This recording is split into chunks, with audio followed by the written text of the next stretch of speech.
যানজটের শহরে দ্রুত গন্তব্যে পৌঁছাতে অথবা নিজের জীবিকা নির্বাহের অন্যতম মাধ্যম হল মোটরসাইকেল আর ব্যাটারি চালিত অটোরিকশা।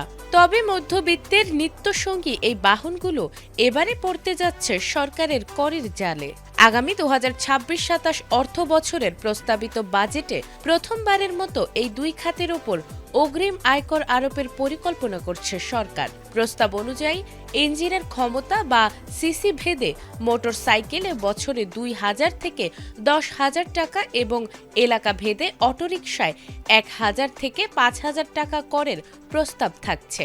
বাজেট সংশ্লিষ্ট এক সভায় অর্থমন্ত্রী আমির খসরু মাহমুদ চৌধুরী এই প্রস্তাবে প্রাথমিক সম্মতি দিয়েছেন।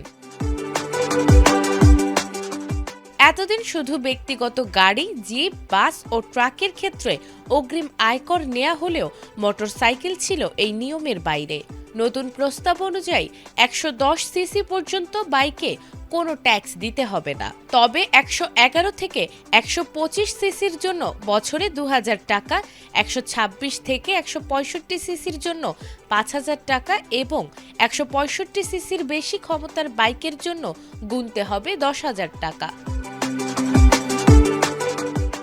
বিআরটি এর তথ্য মতে দেশে নিবন্ধিত মোটরসাইকেল প্রায় 48,70,000। করমুক্ত 10 লাখ বাইক বাদ দিলেও বাকি 38 লাখ বাইক থেকে গড়ে 4,000 টাকা করে বছরে প্রায় 1,520 কোটি টাকা অতিরিক্ত রাজস্ব আয়ের লক্ষ্য নির্ধারণ করেছে সরকার।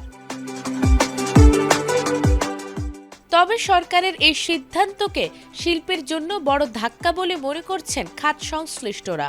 গত এক দশকে হোন্ডা, ইয়ামাহা, সুজুকি ও বাজাজের মতো বড় ব্র্যান্ডগুলো বাংলাদেশে বিপুল বিনিয়োগ করেছে।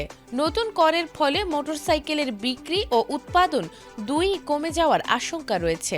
হোন্ডার chief marketing officer Shah Mohammad Ashiqur Rahman জানান, এই কর সরাসরি সাধারণ ব্যবহারকারীদের উপর প্রভাব ফেলবে এবং নতুন বিনিয়োগকে বাধাগ্রস্ত করবে। রাজস্ব বাড়াতে সরকারের এই উদ্যোগ শেষ পর্যন্ত দেশের উদীয়মান অটোমোবাইল শিল্পকে কোন দিকে নিয়ে যায় এখন সেটিই দেখার বিষয়। নাজমুন নাহার জান্নাত, এটিএন বাংলা।